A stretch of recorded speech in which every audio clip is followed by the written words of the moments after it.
बिस्मिल्लाहिर्रहमानिर्रहीम अल्हम्दुलिल्लाहि रब्बिल आलमीन वस्सलातु वस्सलाम अला रसूलिहिल करीम अम्मा बाद रब्बि इश्रह ली सदरी व यस्सिर ली अमरी वाहलुल उक़दतम मिन लिसानी यफ़क़हू क़ौली। अस्सलामु अलैकुम व रहमतुल्लाहि व बरकातुहू। आज का टॉपिक वही जो लास्ट हम बात कर रहे थे, गम और सैडनेस। ये पूरी एक सीरीज़ है पॉजिटिव इमोशंस, तो इसमें गम की बात भी हम कर रहे थे। तो मैंने आपको बताया था कि 3 टाइप्स ऑफ सैडनेस, उनको हम डिस्कस करते हैं इंशाल्लाह। नंबर 1, एक ऐसा गम जो आप खुद अपने ऊपर ले आते हैं because of your decisions, because of Allah की नाफरमानी और बिकॉज ऑफ हराम काम में। और ये गम पॉजिटिव है क्योंकि अगर ये गम भी नहीं आपको हो रहा तो इसका मतलब दिल मुर्दा हो चुका है। हराम काम पे गम होना चाहिए, इसी तरह गलत डिसीजंस पे गम होना चाहिए, लेकिन ये गम अगर रिग्रेट बन जाए तो फिर बहुत बड़ा मसला है। Sadness brought upon by others, दूसरे जो गम दें, और वो उसमें क्या है, दूसरों के ताने, दूसरों की सख्त बातें, ठीक है, और दूसरों की तरफ से कोई साजिश में भी, जैसे रसूलों को दुख दिया गया, गम दिया गया, बहुत सताया गया, रसूलों को बहुत सताया गया, ये वाला गम। तीसरा है sadness because of a circumstance, कोई चीज़ नहीं मिली, दुआ रिजेक्ट हो गई, दुआ नहीं एक्सेप्ट हो रही, या बीमारी आ गई खुदा न खास्ता, या कुछ और मामला हो गया, तो वो एक सर्कमस्टेंस की वजह से है। तो इंटरेस्टिंग बात ये अल्हम्दुलिल्लाह कुरान मजीद में वी आर लकी कि हर सिचुएशन से रिलेटेड दुआ है। रब्बिन्सुरनी अलल कौमिल मुफसिदीन, ये हज़रत नूह अलैहिस्सलाम, हज़रत मूसा की गालबन दुआ है। और ये है कि किसी कोई आपको नुकसान पहुंचाए, उसके हवाले से दुआ कि अल्लाह मुझे जो मुफसिदीन है, जो करप्टिंग पीपल है, उनकी तरफ से नुकसान ना हो और मेरी मदद फरमा। इसी तरह मैंने बताया था अल्लाहुम्मा इन्ना नजअलुका फी नुहुरिहिम व नऊज़ु बिका मिन शुरूरिहिम, ये भी एक दुआ है। इस तरह ये जो हज़रत अय्यूब अलैहिस्सलाम की दुआ है, रब्बहु अन्नी मस्सनी शैतानु बिनुस्बिन व अज़ाब, कि अल्लाह शैतान ने मुझे हार्डशिप में मुब्तला किया हुआ है, टॉर्मेंट में मुब्तला किया हुआ है। तो ये भी दुआ देखे किसी के हवाले से कि शैतान जब बहुत ज़्यादा इंसान को टॉर्मेंट करे। इसी तरह अन्नी मसनी ज़ुर्र व अंता अरहमुर राहिमीन, ये एक सर्कमस्टेंस के हवाले से है, गम बिकॉज ऑफ अ सर्कमस्टेंस। रब्बी इन्नी ज़लमतु नफ्सी फ़ग़फ़िरली, मैंने आपको बताया था हर दुआ के पीछे एक इमोशन है। इस दुआ के पीछे सैडनेस, एंगर, रिग्रेट और फियर, ये 4 इमोशंस हैं मूसा अलैहिस्सलाम के इस दुआ के पीछे, ठीक है। तो कई बार ऐसी सिचुएशन ज़िंदगी में आती है जब हमें रिग्रेट भी होता है क्योंकि कसूर हमारा होता है, या कोई सिली मिस्टेक हो गई होती है, और हमें गुस्सा भी होता है उस सिली मिस्टेक का, ठीक है, लेकिन हमें दुख भी बहुत ज़्यादा होता है ये हुई क्यों, और हमें जो है वो फियर भी होता है कि अब इसका आउटकम बहुत नेगेटिव आएगा। तो ये सारे जज्बात मूसा अलैहिस्सलाम के थे जब उन्होंने दुआ पढ़ी। क्यों? क्योंकि उनसे एक बंदा मारा गया था गलती से। तो फिर उन्होंने अल्लाह से दुआ की, रब्बी इन्नी ज़लमतु नफ्सी फ़ग़फ़िरली, क्या है मेरे रब, मैंने जुल्म कर लिया अपने नफ्स से, तो मुझे माफ़ फरमा। फिर हमने ये कुरान से देखा था कि कुरान ने गम की मुख्तलिफ कैफियत बताई हैं, जैसे अल-गम, हुज़्न, इसी तरह अल-वैल, इसी तरह अल-असफ़ या असिफ़ा, इसी तरह अल-बअस और इसी तरह अल-असा। ये मैंने आपको एक्सप्लेन की थी लास्ट क्लास में, ठीक है। यानी कि अल-गम जो है ये कहते हैं गमाम से निकला ना, बादलों से। गम एक ऐसी कैफियत है, एक ऐसा गम है, उर्दू में अगर गम की बात करें, ये एक ऐसा गम है, एक ऐसी सैडनेस है कि जब ऊपर काले बादल छाए हों और इंसान को लगे कि डूम और ग्लूमी फीलिंग है।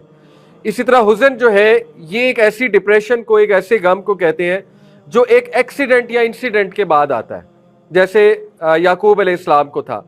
अल-वैल कहते हैं एक ऐसी कैफियत को गम की कि इंसान अपने आप को बदबख्त समझे और अपने आप को डूम्ड समझे कि मैं तबाह हूँ बस अब। और इसी तरह अल-असिफ जो है ये एक ऐसे गम को कहते हैं जिसमें गुस्सा भी शामिल हो जाए, जैसे मूसा अलैहिस्सलाम इस कैफियत से गुजरे। अल-बास जो है ये एक ऐसे गम को कहते हैं जो इंसान के अंदर सराहत कर जाए और उसे मारने लगे, अंदर ही अंदर से खाने लगे उसे, ये वाला गम है। जैसे याकूब अलैहिस्सलाम ने कहा था, क़ाला इन्नमा अश्कु बस्सी व हुज़्नी इलल्लाह, बस और हुज़्न वो दोनों कैफियत से गुजर रहे थे, ठीक है। जो याकूब अलैहिस्सलाम है, बस से भी गुजर रहे थे, हुज़्न से भी गुजर रहे थे। इसी तरह अल-असा एक ऐसे गम और रिग्रेट को कहते हैं ओवर एन अपॉर्चुनिटी लॉस्ट, कि कोई अपॉर्चुनिटी आई उससे फ़ायदा नहीं उठाया, वो अपॉर्चुनिटी चली गई, तो उस अपॉर्चुनिटी पर गम करना। तो कुरान मजीद ने देखें इंसानी इमोशंस को बहुत वाज़ेह किया है अल्हम्दुलिल्लाह। इससे साबित होता है कि Quran is a book about you, Quran आपके बारे में किताब है, क्योंकि कुरान अल्लाह रब्बुल आलमीन का कलाम है और अल्लाह आपको जानता है। تو اللہ تعالیٰ آپ کے ایموشنز کو بھی جانتا ہے، اور اسی طرح اللہ تعالیٰ جو ہے وہ آپ کے ایموشنز کیسے ٹھیک ہوں گے یہ بھی جانتا ہے۔ سلوشن، یہ آج ہم بات کریں گے خصوصاً کہ قرآن و حدیث کی روشنی میں غم سے ڈیل کرنے کا سلوشن موٹا موٹا۔ Number 1، changing our perspective, that is from the Quran. دیکھیں قرآنک جو سٹوریز ہیں ان پہ تدبر اور تفکر بہت ضروری ہے، اس لیے آپ لوگ کو چاہیے کہ قرآن کم از کم اتنا تو پڑھ لیں کہ قرآنک سٹوریز پہ آپ کو گرپ ہو اور غور و فکر کیا کرے۔ جیسے یوسف علیہ السلام کی story is excellent to change your perspective, ٹھیک ہے، کہ سیڈنس سے ڈیل کیسے کرنا ہے، ریگریٹ سے کیسے ڈیل کرنا ہے۔ اسی طرح ابراہیم السلام کی سٹوری ہے، آسیہ علیہ السلام کی سٹوری ہے، مریم علیہ السلام کی سٹوری ہے، نوح علیہ السلام کی سٹوری ہے۔ قرآنک سٹوریز جو ہے یہ تقویت دینے کے لیے اللہ رب العالمین نے بتائیں۔ یہ خود قرآن کہتا ہے کہ اے نبی یہ کہانیاں ہم آپ کو اس لیے بتاتے ہیں، قرآن کی آیا تاکہ آپ کے دل کو تقویت ملے، ٹھیک ہے۔ اب آپ دیکھیں کہ قرآن ہمارا پرسپیکٹیو کیسے چینج کرتا ہے۔ کچھ لوگ کی اگر دعا قبول نہیں ہوئی کسی معاملے کے اوپر، وہ کسی معاملے میں بہت دعا کر رہے ہیں، انہوں نے بہت گڑ گڑا کے اس معاملے پہ دعا کی، اللہ کو بتایا بھی کہ اللہ مجھے بہت ضروری ہے یہ کام ہونا میرے لیے، ٹھیک ہے، اس کو کروا دے، لیکن وہ نہیں ہوا، دعا قبول نہیں ہوئی۔ تو قرآن ہمارا پرسپیکٹیو اس طرح سے چینج کرتا ہے کہ دیکھو ابراہیم السلام کی بھی تو دعا نہیں قبول ہوئی۔ ابراہیم علیہ السلام جو ہے انہوں نے اپنے ابا کے بارے میں کتنی دعا کی ہوگی، اور ان کو دعوت دینے سے پہلے ہر بار دعا کرتے ہوں گے ابراہیم علیہ السلام، لیکن ان کی دعا قبول نہیں ہوئی۔ تو ابراہیم السلام کے سامنے میں اور آپ کیا ہیں؟ پہلی تو بات، we are a know body. اگر ابراہیم علیہ السلام کی دعا نہیں قبول ہوئی تو میں اور آپ کیا ہیں؟ ہماری دعا کیوں قبول ہو؟ پہلی تو بات یہ ہے، ٹھیک ہے۔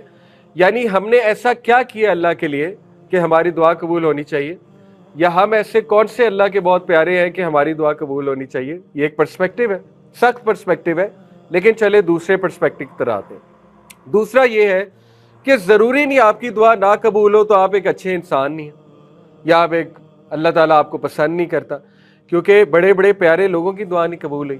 آپ دیکھیں حضرت فاطمہ صلی اللہ عنہ نے نبی صلی اللہ علیہ وسلم کے لیے دعا کی ہوگی نا، اے اللہ میرے ابا کو صحت دے دے۔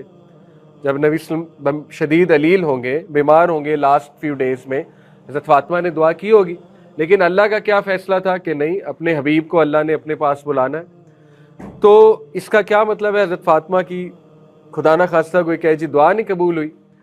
بات اصل میں یہ کہ پیاروں کی دعا بھی اللہ تعالیٰ جیسے چاہتا ہے قبول کرتا ہے۔ نبی صلی اللہ علیہ وسلم نے احد سے پہلے کتنی دعا کی ہوگی فار اے کلیئر وکٹری، کہ اللہ کلیئر وکٹری مل جائے احد سے پہلے، لیکن ہمیں پتہ ہے احد میں کتنا نقصان ہوا۔ حضرت حمزہ ان کو شہید کیا گیا، مصعب بن عمیر کو شہید کیا گیا، اچھا خاصا نقصان ہوا ہے۔ تو اس کا کیا مطلب ہے کہ اللہ پیاروں کی دعائیں ضروری نہیں ہر ایک کی دعا پوری ہو جائے دنیا میں ہی، کیونکہ اکثر اللہ دعائیں رد کرتا ہے اس دنیا کی اور ان کو سیو کر لیتا ہے آخرت کے لیے، فار ظاہر ہے بیٹر اپرچونٹی۔